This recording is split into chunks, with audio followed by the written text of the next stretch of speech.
Next up on the Cosmic News Network, First Contact with Joshua Put.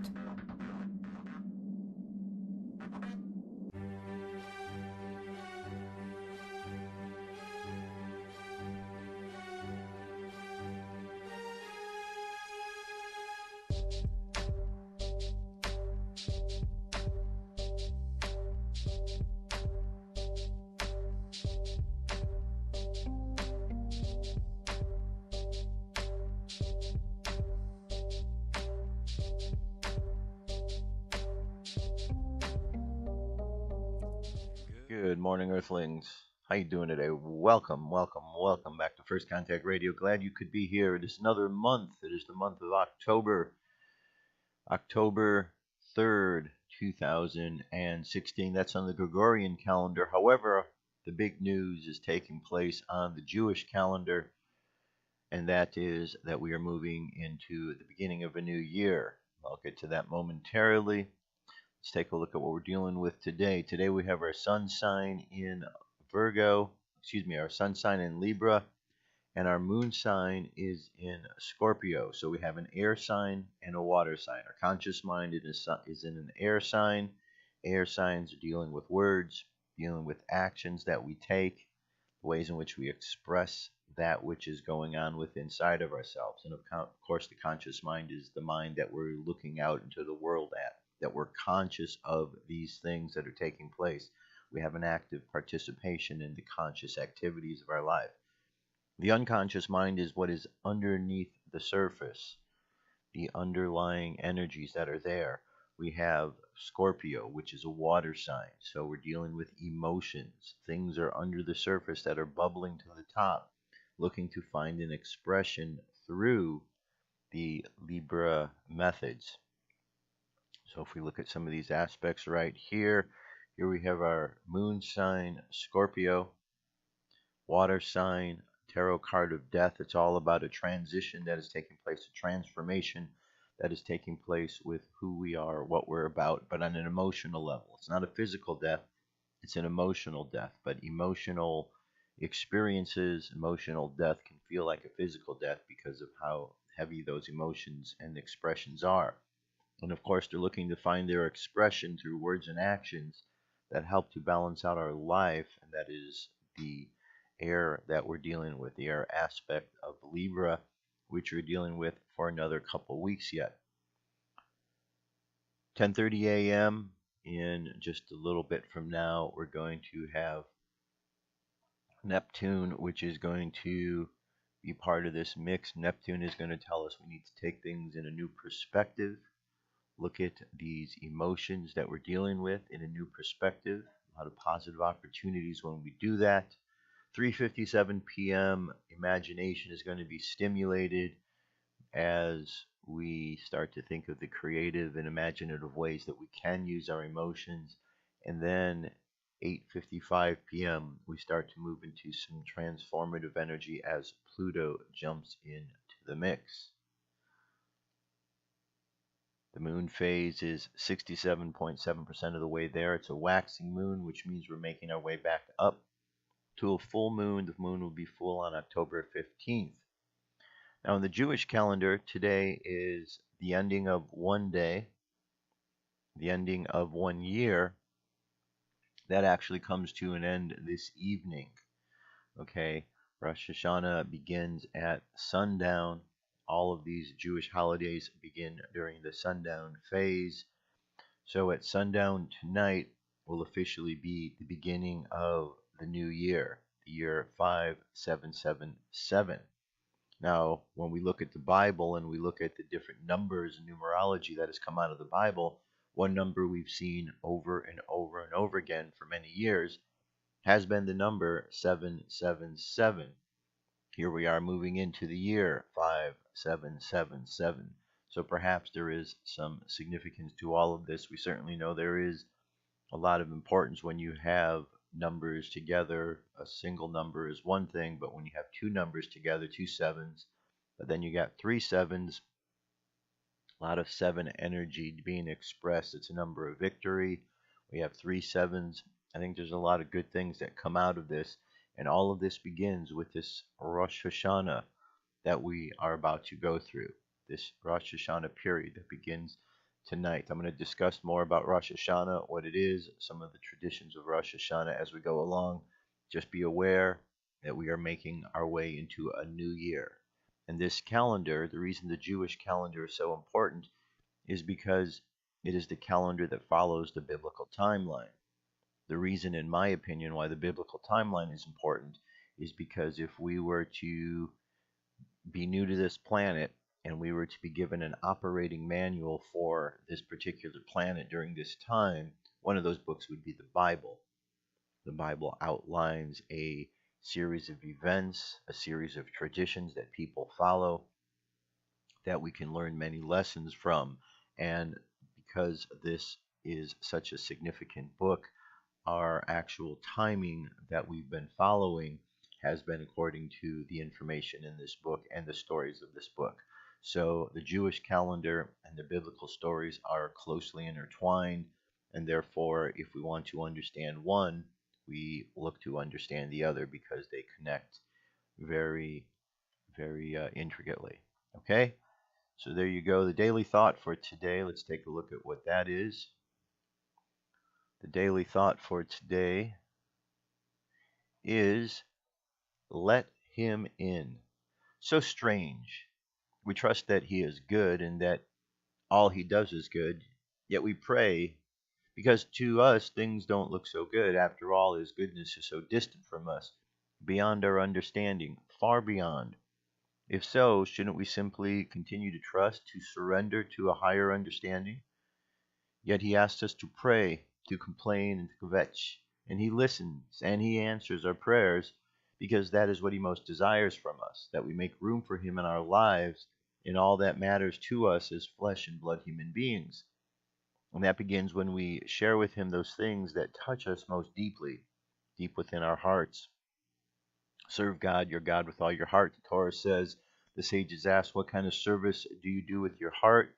And they answer, prayer. Pour out your heart to him. It is the one place he can enter only once you let him in.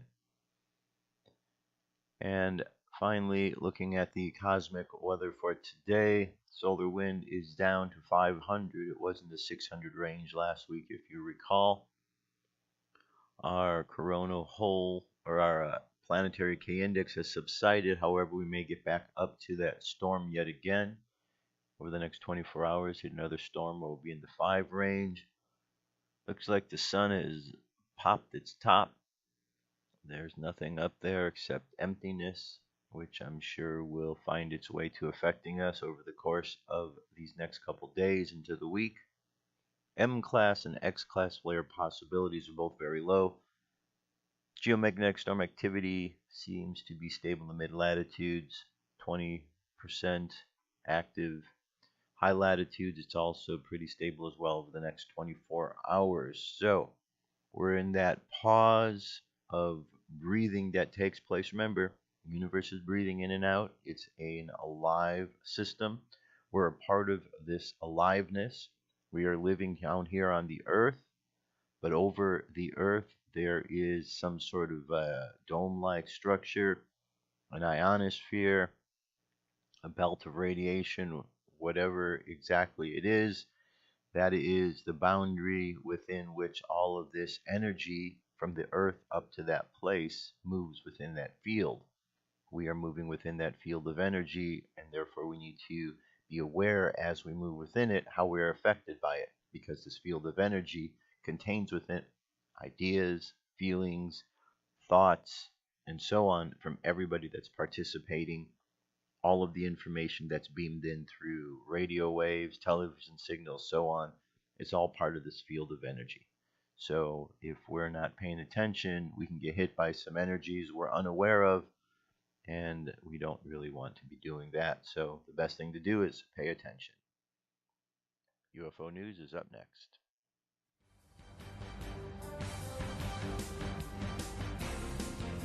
This is the UFO News with Joshua Poet. Thank you very much. So today I have 4 good UFO stories. Story number 1 takes place over in the Isle of Man. The Isle of Man, this was the object that was captured. Object in question. Alright. This took place back on the 13th of August. UFO was seen on an island between England and Ireland. The UFO was recorded with an HD cam. The silver color shows us it is a metallic disc and it looks like it was hiding in the clouds, but caught sight of the passenger jet in the distance and on its way to scan them and the technology. The eyewitness states the vacancy on the Isle of Man, a different angle than visible birds and airplanes in my field of vision. The UFO, when taking pictures of the halo around the sun from the coast towards the sea, I got a glimpse of on the left of a falling object like a leaf above the sea. Then the object is stabilized and left southbound at an extreme speed for hours. Hour of operation boats on the sea had observed before. Okay, and then also they saw a new UFO sighting for me. Very happy to see. Proves that I saw. And the object has gone south. All right. So there you go. Good sighting out there by the Isle of Man from August. Here we have a sighting took place in Exmouth. UFO sighting above Exmouth. Another mysterious sighting in the sky above Exmouth has been reported over the weekend. The reporting witness were a mother and a daughter from Exeter Road in Exmouth. They have been left clueless as to what was seen in the sky around 10:30 p.m. The 15-year-old Charlie Davis, a pupil at Exmouth Community College, was with his friend and mother when the light appeared in their view. They went rushing outside and observed the light hovering for about 2 minutes. They first thought it was a plane until they noted that it was not moving. It stayed in the sky without making any noise. As the object got closer to the witnesses, he could see 5 lights in a diamond shape spinning. It also came to their mind that the UFO could be a drone, but they just could not explain it. Tanya, Charlie's mother, said the experience fascinated her and she always got excited about the possibility of life. Charlie reported they called Exeter Airport, but they appeared not interested in and instead gave him another number to call. All right, so very good sighting here. We have a 20-second video of the object, but you've already seen what it looks like. There it is. Okay, so links available, firstcontactradio.com, so you can check it out. Now we're going to go to New York. This is a white orb seen over New York. Looks like a gas station here. There's our object in question.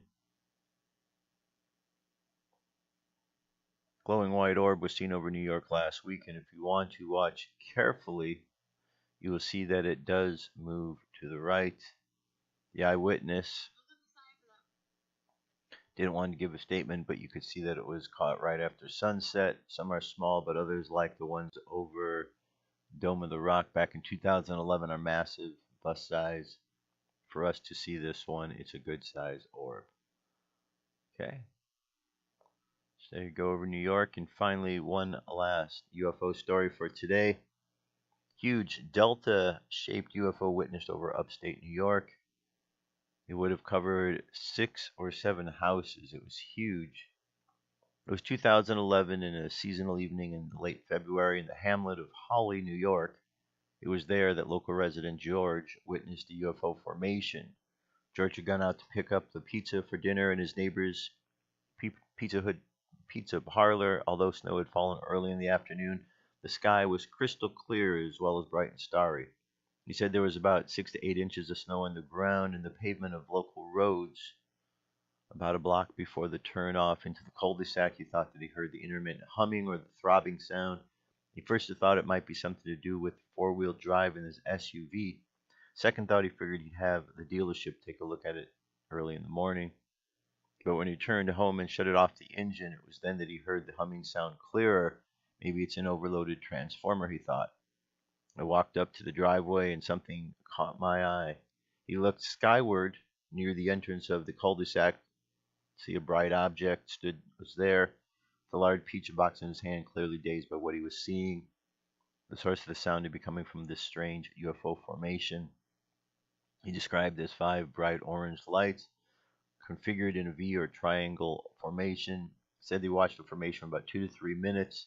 As they hovered in position, the humming sound grew briefly louder as the formation began to move.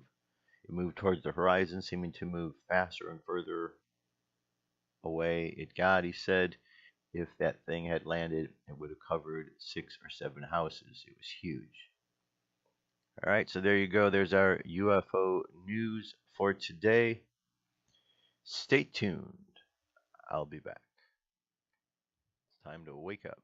What if our government was responsible for some of the greatest crimes against this nation? Would you really want to know? These are big questions, but these questions deserve answers. It's time to demand the truth.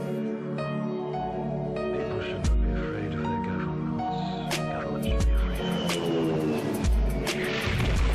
9/11 was an inside job. Kennedy was killed by the CIA. Jimmy Carter saw a UFO. Answers to secrets you need to know. So wake up, wake up, wake up, wake up. Wake up, wake up, wake up. Wake up, wake up, wake up, wake up. Wake up, wake up, wake up.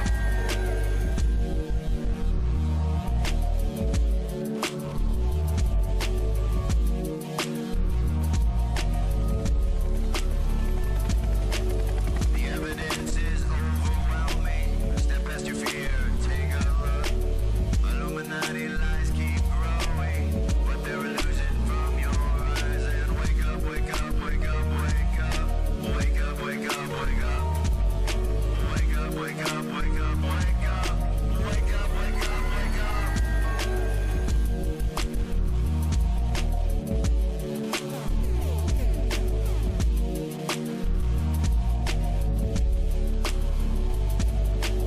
What would our founding fathers say if they were alive today? Must be turning in their graves. Redcoats are coming, Big Brother's watching. Wake up, wake up, wake up, wake up. Wake up, wake up, wake up. Wake up, wake up, wake up, wake up. Wake up, wake up, wake up. What if I land and two if I see? And I on the opposite shore will be ready to ride and spread the alarm through every Middlesex village and farm. Whenever any form of government becomes destructive of these ends, it is the right of the people to alter or abolish it. When a long train of abuses and usurpations, pursuing invariably the same object, evinces a design to reduce them under absolute despotism, it is their right, it is their duty to throw off such government and to provide new guards for their future security.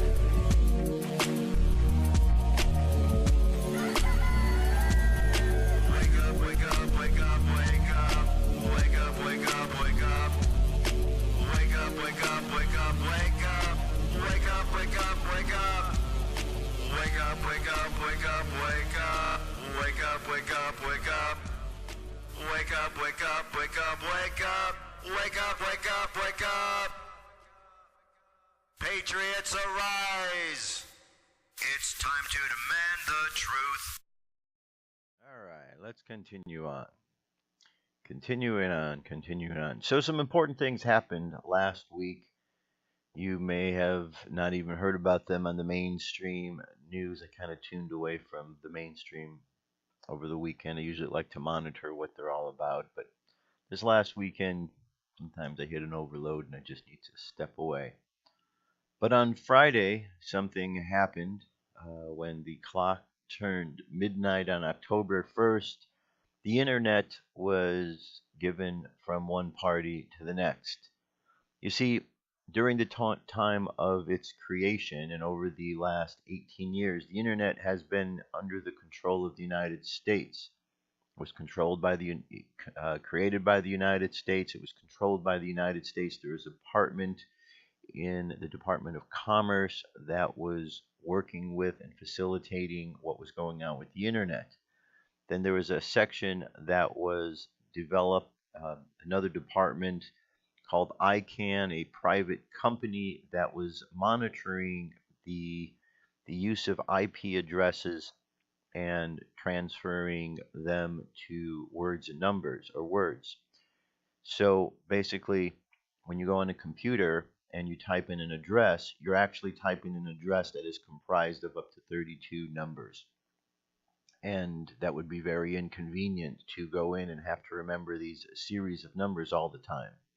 So what happened was through ICANN, we are able to use a method whereby we take words and phrases, domain names, and we connect them to these IP addresses, and that way we can just type in an IP address. So rather than typing in a long chain of numbers, you can type in firstcontactradio.com. And so ICANN would be monitoring this, and they have monitored this for many, many years. Well, as of the 1st of the month, as of midnight on the 1st, ICANN was given control because this Department of Commerce decided that they were going to release control of this. They didn't want to control it for some reason, and now ICANN is completely in charge of it, a private company. Now, ideally, you'd say there's probably not any issue with a private company dealing with our internet because there's plenty of private companies online dealing with our internet today, and we seem to be doing okay. But with any private company, now you have a different sense of oversight that takes place, and there is an opportunity for somebody to get in and do something a bit shady.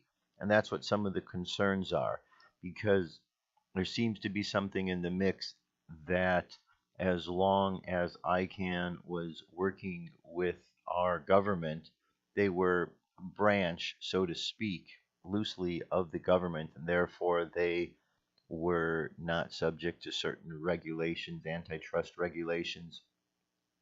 And now that they are no longer under that, they have to find another organization that is going to put them under their umbrella so that they are not subject to these particular regulations as well, which means they need to go to another country, another government. And United Nations is certainly one name that seems to come up where our internet may end up eventually. We'll have to see how it plays out. Could all be a good thing eventually. There could be nothing that could happen. But just so you know, our internet is no longer now controlled by Americans with American interests. It is now controlled by a private company that can really do what they want with it as they see fit. Here's an article about this. The internet was taken over by a global monopoly and no one even noticed. By Claire Burnish. Saturday, the United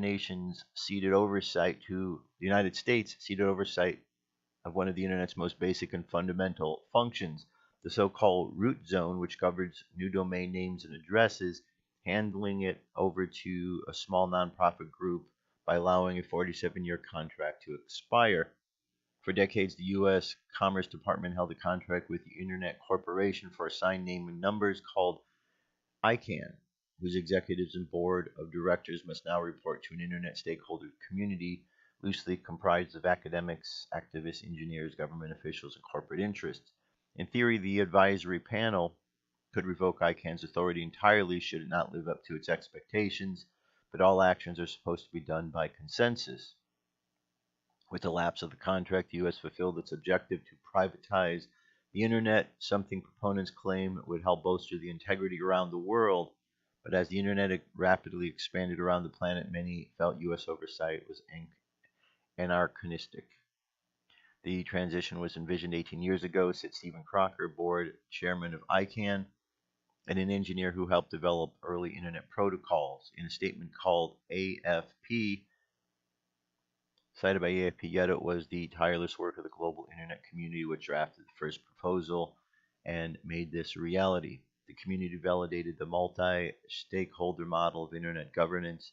It has shown a governance model defined by the inclusion of all voices, including businesses, academics, technical experts, civil society governments, many others, is the best way to ensure that the Internet of tomorrow remains free, open, and accessible as the Internet of today.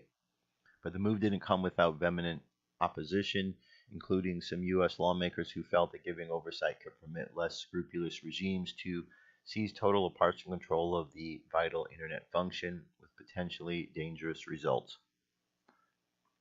Attorney generals from Arizona, Texas, Oklahoma, and Nevada staged a last-minute effort to intervene by requesting temporary restraining order, which would be heard in federal court in Texas on Friday. Despite their understandable fears, the contract lapse would put the U.S. and the internet in uncharted territory and could threaten the integrity of .gov addresses and more, but the judge denied the request. All right, there's more to the article. We'll see how this turns out. You know, this could be something that could turn out to be a good thing because, as I say, there are many companies already, and much of the internet that we're dealing with already is a worldwide international setup. It's whether or not that's going to be abused, and part of the concern is the United States gave up this control, so we are in uncharted territory. Let's see how this all unfolds. But it's not, not the be-all, end-all concerns that we need to have, because there's a lot of smart people in this country, and if one system doesn't work, I'm sure another system could be put in place to be developed that would work, adequately like the others. In the same way as we continue to see more browsers and more things pop up. So our technology is advanced where I think that this is something that we've been moving too slowly. We'll see. My only question in there is when I know that Obama was involved with the process, there's not a time that I feel that that man has actually done anything to help Americans. And so when he's involved in the process and is vetoing something, I have to get suspicious, because even though I want to give the man the benefit of the doubt, when everything kind of comes back full circle, he didn't deserve the benefit of the doubt he was given, because he usually does something that's going to end up working against the people. We'll see how this goes, but there are a lot of people paying attention to it. I just wanted you to know so you can be aware. I'm sure you already are at this point in time. We just need to stay on top of these things. The other thing that's going on with this craziness of America is the political process. We see that Hillary Clinton is doing what she does best, lying, cheating, and trying to steal whatever she can. You can go and find more information on there. The latest thing was about her donating used underwear and then having write-offs for it. Go look that up online. You can find it. I mean, it's just par for the course with the Clintons to find more scandals, more unscrupulous behavior. So Wikileaks says Julian Assange says he has another document dump, and he was going to put this out, and then they canceled because of some security concerns, but now everything's back on again. So here's a notification about this. October surprise, WikiLeaks Assange plans Tuesday video appearance after first canceling due to security concerns. After canceling a planned announcement in London, WikiLeaks founder Julian Assange is now planning to appear via video link Tuesday morning at WikiLeaks' 10th anniversary celebration in Berlin. He's a last-minute addition to the roster of festivities taking place this week in Germany. According to WikiLeaks, Julian Assange will appear via video link at Berlin press conference Tuesday morning. WikiLeaks used his Facebook page to confirm that Assange would speak at the event, which takes place 3 a.m. Eastern Time. Sources close to the event tell Heat Street that Assange may be planning to release some new information his organization has obtained about the U.S. Democratic Party, but Heat Street has yet to receive independent confirmation about this. Okay, so there's more to the article. Right now, it's just speculation on what he's going to release. However, he does say that this could be enough to really put Hillary in jail. We'll find out about that. We already know that Comey, who's in charge of the investigation, he's as corrupt as they come, so we're not really expecting anything from him except more cover-ups. And then, of course, we get to Loretta Lynch. This woman should be fired for her job as well, because between the two of them, they're just out to destroy completely everything about our system of justice in this country. You add Obama into the mix, and you've got basically the Three Stooges: Larry, Moe, and Curly. And I don't know which one is which. I just know that they're dumb, dumber, and dumbest. And so that's beyond the Three Stooges. All right, I'm not going to play this piece for you, but I'm making the link available for you so you can check this out yourself. This was Judge Janine giving her talk on Hillary Clinton's 7 minutes and 5 seconds, an opening statement, making this available because this is awesome. She really nails it, really nails Hillary with what's going on with her, the lies, the corruption. You got to hear it to understand exactly what she's saying, but really, really good piece. Really good. It just confirms, there are good people out there that know what's going on and are on top of this. And we just get caught up on all the BS, the lies that are taking place, and therein lies the problem. So, what's going to happen in our world? Well, I don't know. We'll find out, won't we? But it's a significant time in the Jewish calendar. And of all the calendars that we follow, it's probably the more significant of the calendars because it is connected directly in with the biblical story. So for anyone following the Bible, you should be following the Jewish calendar. You should be understanding what's that about.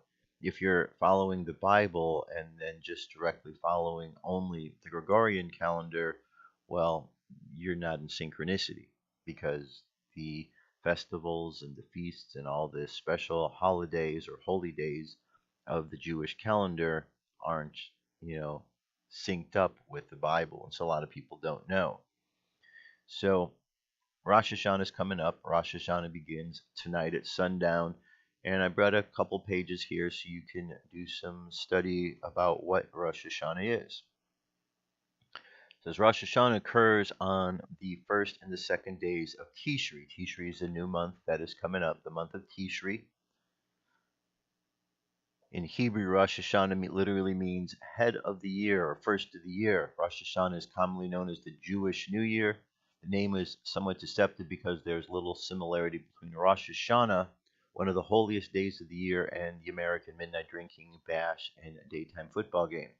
However, there is one important similarity between the Jewish New Year and the American one. Many Americans use the New Year as a time to plan a better life, making resolutions. Likewise, the Jewish New Year is a time to begin introspection, looking back at the mistakes of the past, planning the changes to make in the new year. Okay. And let me jump over to the next one here. Here's another one at Shabbat.org. What is Rosh Hashanah? It's the birthday of the universe, the day God created Adam and Eve, and it's celebrated as the head of the Jewish year. When is it? It's the first 2 days of the Jewish year, Tishri 1 and 2. Today is Tishri 1, beginning at sundown.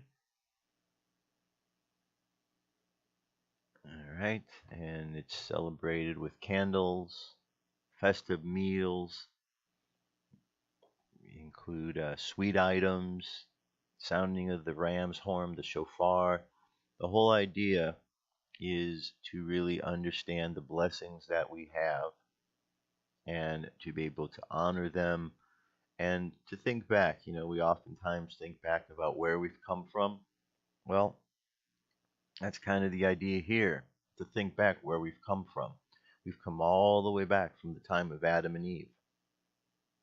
All the way back from the time which, according to this calendar, happened 5,777 years ago, which is what we're celebrating. So we're thinking back to the beginning, back to that first man and woman that we came from. And so in that regards, I've brought up a couple of the stories here for us from Genesis and also from the Apocrypha from the Nag Hammadi text. First, let's take a look at the Bible. Genesis 2. These are the generations of the heaven and of the earth when they were created. In that day the Lord made the earth and the heavens, and every plant of the field before it was in the earth, and every herb of the field grew before it grew, for the Lord God did not cause it to rain upon the earth, and there was not a man to till the ground. But there went up a mist from the earth, and watered the whole face of the ground. And the Lord formed man of the dust of the ground, and breathed into his nostrils the breath of life, and man became a living soul. And the Lord God planted a garden eastward in Eden, and there he put the man whom he formed. And out of the ground made the Lord God to grow every tree that is pleasant in the sight, and good for food, and the tree of life also in the midst of the garden, and the tree of knowledge of good and evil. And a river went out of Eden to water the garden, and from thence it was parted and became into four heads. The name of the first is Pishon, that is it which comprised the whole land of Havilah, where there is gold, and the gold of the land is good. And then there is bdellium and onyx. And the name of the second river is Gishon, the name that is compassion, the whole land of Ethiopia. And the name of the third river is Hiddekel, which is that which goes towards the east of Assyria. And the fourth is the Euphrates. And the Lord God took man, put him into the garden of Eden to dress it and keep it. The Lord commanded the man, saying, of this tree in every garden you may eat freely, but of the tree of knowledge and good and evil you shall not eat, for in that day you shall surely die.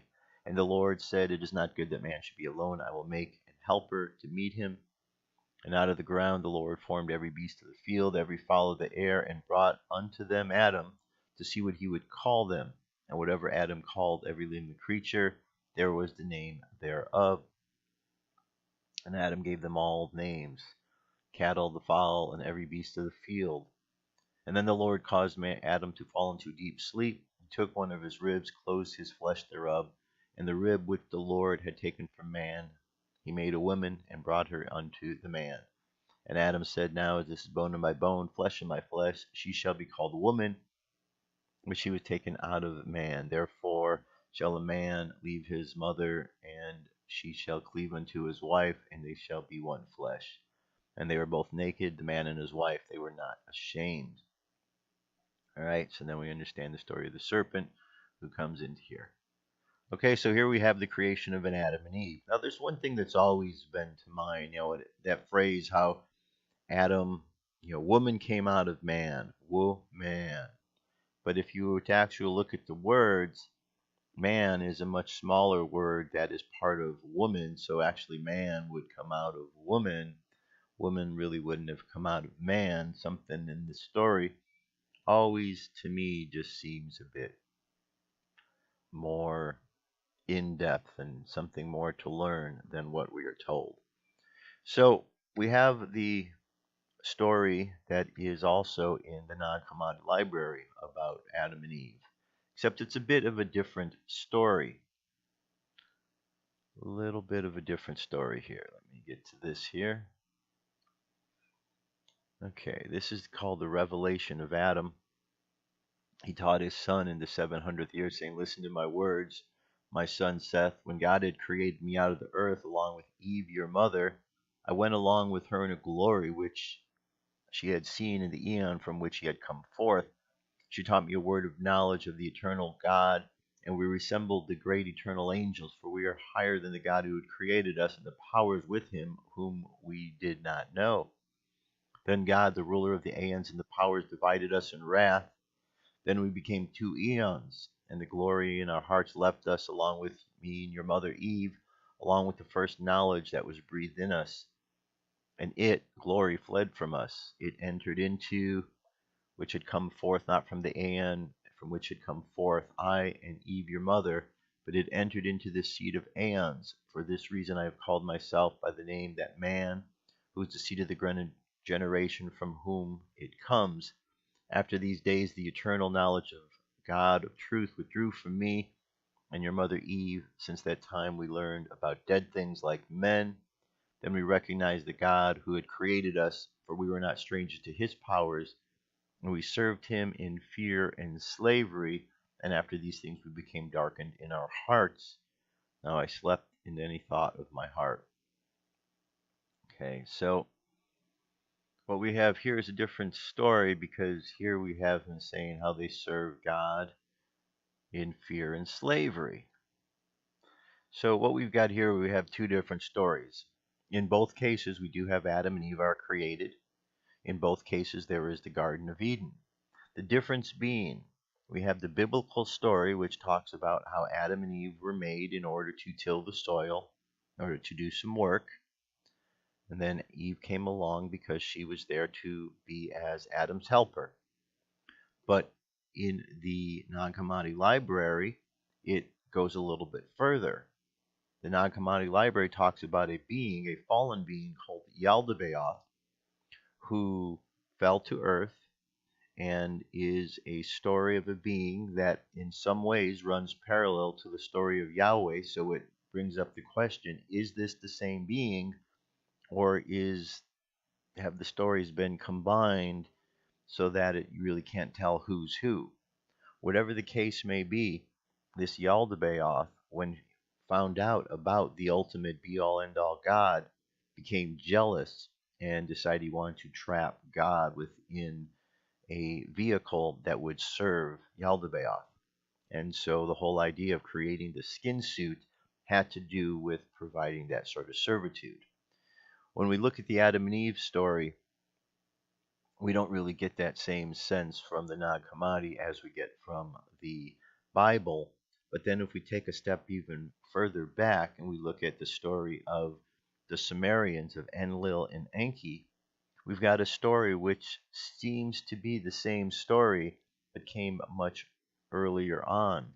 It seems again to indicate that humankind was made as a race to slave, to work, a slave race.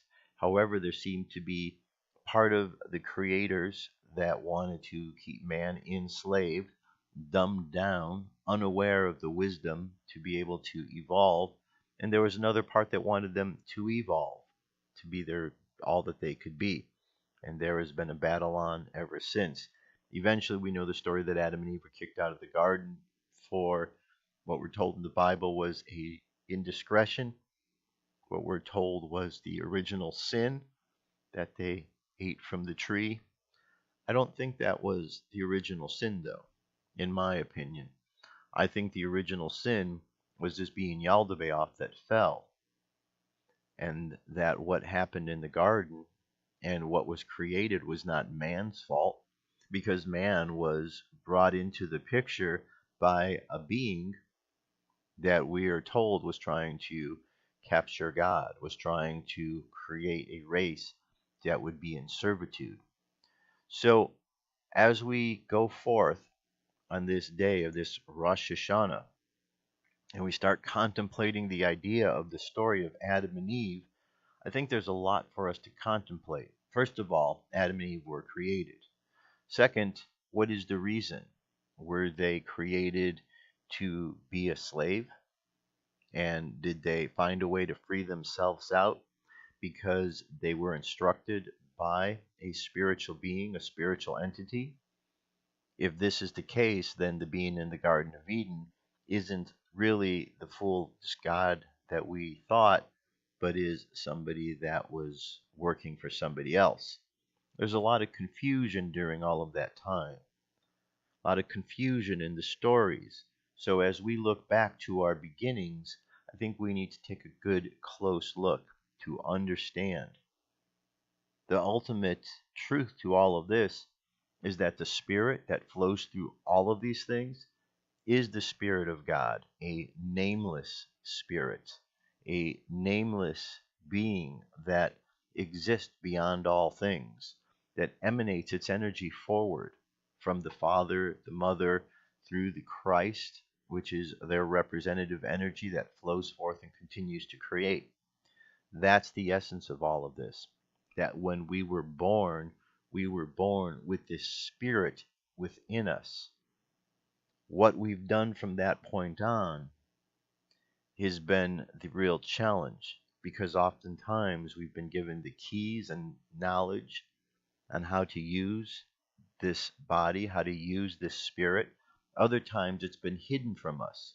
And so we, throughout all of these years, have been in this information war in order to figure out who we are and what we're about. So use these readings, use this time of Rosh Hashanah to explore this. I don't have that answer that I can give you. You have to explore that for yourself, just like I have to explore for myself. Explore these concepts. Explore where you came from, why you're here, what is the purpose of all of this, who were those that were involved during that time, who were those beings that were claiming to be God, and who were the ones that were truly filled with that divinity. Because as we go from Rosh Hashanah, we go into the next phase, which is Yom Kippur, which is the understanding of the forgiveness. Because this last month we've come out of has been a month of forgiveness. Forgiving ourselves, learning about the indiscretions that have occurred in life. The reason we want to forgive is just from an energetic standpoint. If we are not forgiving, if we're holding on something, it's like an energy block.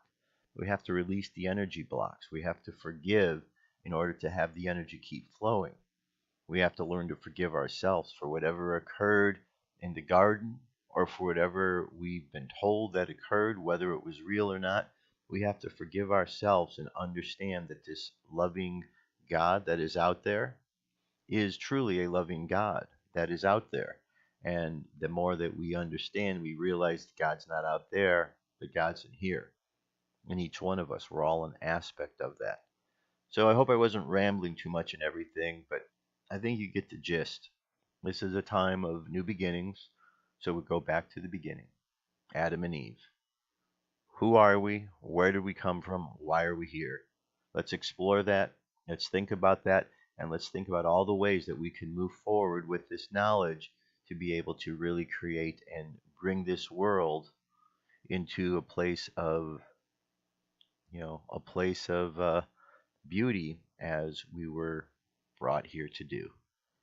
Because I don't believe we are here to be slaves. I believe there are those beings who have become greedy over the time and have convinced humankind that we needed to be enslaved. But that's not our true role. We have God flowing through us. We have this divinity flowing through us. And that's who we are, and that's what we're about. All right, so there you go there. Here's an article. Field notes from the psychedelic hyperspace. It's 20 spiritual truths learned from Psychonautic journeys. During deep meditation with shamanic, entheogenic substances such as psilocybin, ayahuasca, or DMT, we enter into a highly dimensional realm of consciousness where we're able to access a library of infinite universal knowledge that is seemingly imbued with intelligent fractal geometry. The high initiate Tibetan monks have said that the psychedelic DMT experience is as close to the bardo as one can bravely travel while in this lifetime. In this realm, known as the hyperspace, our consciousness is briefly interwoven back into the singularity of reality. We again remember what it is to be the creator of all existence, and we return back to our oversoul of oversouls, back to oneness, back to nothingness. So here is 20 listed below is a poetic selection of field notes taken and learned from deep meditation during these times. So I just want to go over this, and then you can get into the reading and further study. But one lesson, first one, is we live in a fractal reality. Second, worlds within worlds. 3, there are layers within layers. 4, life is fragile. 5, time is cyclical. 6, many past, present, and future lives. 7, deja vu. I've been here before. 8, every religion is a stepping stone towards enlightenment. 9, healing is all in the mind. 10, everything flows. 11, art is consciousness showing off. 12, the breath of life. The breath is life. 13, love is the center of the universe. 14, darkness and light need each other. 15, nothing is real, everything is hologram. 16, the oneness of all things, sacred oneness. 17, you are the only thing that exists in the universe. 18, nothing matters, everything is perfect. 19, we are God. And the final closing note, the psychedelic space is marred with introspective stupefaction within the sacred alcoves of hyperspace, depth and dimensions truly open in a kaleidoscope field of infinitude, only to collapse back into itself, resting at an annulled singularity. Okay, these are the psychonautic voyages to the furthest realms of human consciousness, tipping past even event horizon, reaching into the realm of what Terence McKenna refers to as transcendental object of end time. All right, so interesting notes here, something to read and consider as we continue to look at what's going on in this reality. We can very easily get caught up in the day-to-day dramas that are taking place. In America, it's very easy to get caught up in the political drama. But I can assure you that there is something much bigger than the political drama taking place.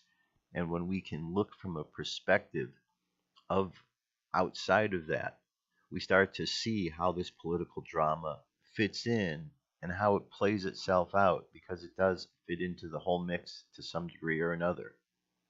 Everything's connected. We just need to understand it's connected and not get caught up in all the little distractions along the way, because there's plenty of distractions, plenty of ways that we can be taken off course from where we're going to get emotionally caught up into something else. Because remember, it's our energy, our emotions that we're dealing with that get caught up in different forms of expression and so on. Okay, so that brings us finally to our meditation for today. So close your eyes, take a deep breath, and exhale.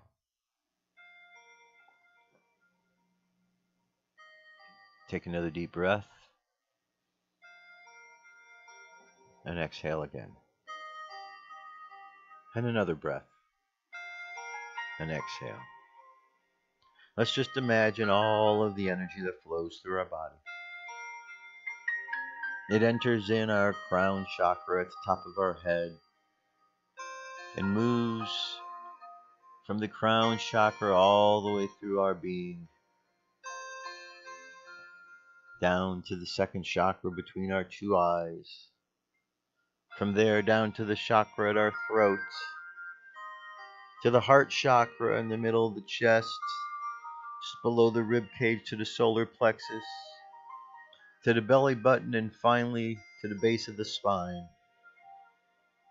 And then the energy continues on, and there we are, connected in between the above and the below, as all of this energy flows through us now, just as it has done in the past for our entire life, and will continue to do so until the day we leave this planet, or we will continue on in another energetic form. And so we just take a time to contemplate our beginnings. And as we approach this Rosh Hashanah, this time of new beginning, we contemplate our beginnings of humanity here on earth, back to the Garden of Eden. And we think back even further to the beginnings of those energies of spirit that flow through the beings that were created for this earthly experience. We understand that there are many beings that are involved in the process, for God has many helpers. And we understand that through the process, many have different intentions and ideas. But if we stay focused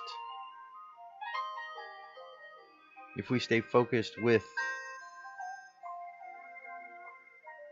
moving towards divinity, we find that all of the distractions simply show themselves out to be the distractions that they are, so we can move past them easily, effortlessly. Thank you, Mother and Father God, for the blessings of love you have provided to us. Thank you for the life that flows through us, that emanates ever forward into our lives. May we be beacons of your love and light into this world, and may we find the strength that you have provided us with, that we are able to stand out of the way to allow your essence to flow. And in that essence, may we find the strength that you have provided us with, that we stand strong against any and all darkness that wants to get into our way. For the power of God is strong, and it flows through us, and that keeps us strong. Faith is all that was required at this point. So we thank you for the faith. May our footsteps be guided by this faith each and every moment as we continue to move along this journey. So let the subconscious mind continue on the journey, walking the path of faith, observing the world around us while at the same time examining the origins of who we are and where we came from, and how that all connects to the big picture, to the purpose before us. So let the subconscious mind continue on that journey, sending out love, sending out light, sending out positivity to all that we meet, to all that we see and all that we think about. And let's bring the conscious mind back to the present moment on the count of 3. 3 coming back to the present moment filled with confidence. 2 coming back to the present moment filled with faith. And 1 coming back to the present moment happy, healthy, and whole. Happy, healthy, and whole. Take another deep breath. Exhale and open your eyes. All right, my friends, that is it. That's it for today. And with the ending of this year in the Jewish calendar, that's it for the year 5776. We begin tonight the new year 5777. I think it's going to carry with it a lot of positivity. A lot of wonderful things are going to happen during this time. The election process is certainly one of those events that is part of this change. So I don't think it's any coincidence that this great change is taking place after we have made this change of time that we have made. So contemplate what's going on with Rosh Hashanah. We have 10 days later, we have Yom Kippur coming up, and then we've got later this month Sukkot, the Feast of Tabernacles. So this is a month filled with holy days, days to contemplate who you are, what you're about, and why you are here. All good things, because these are the kind of things and thoughts that help move us forward in life. All right, my friends, that's it. I am going to be away from the studio for a bit, so I'll be doing some spot checking in and out over the next couple weeks, but I won't be here on a regular basis till after the 19th of the month. But I'll be checking in and out. We're coming upon our anniversary date, which is October 13th, 7-year anniversary since we started doing the show in 2009. So I'll certainly make a point of checking in at that point, if not before. But until I see you the next time, have yourselves an awesome day. Have yourselves an awesome time. I love you. Keep loving each other, and I will be talking to you soon. Peace. I'm out of here.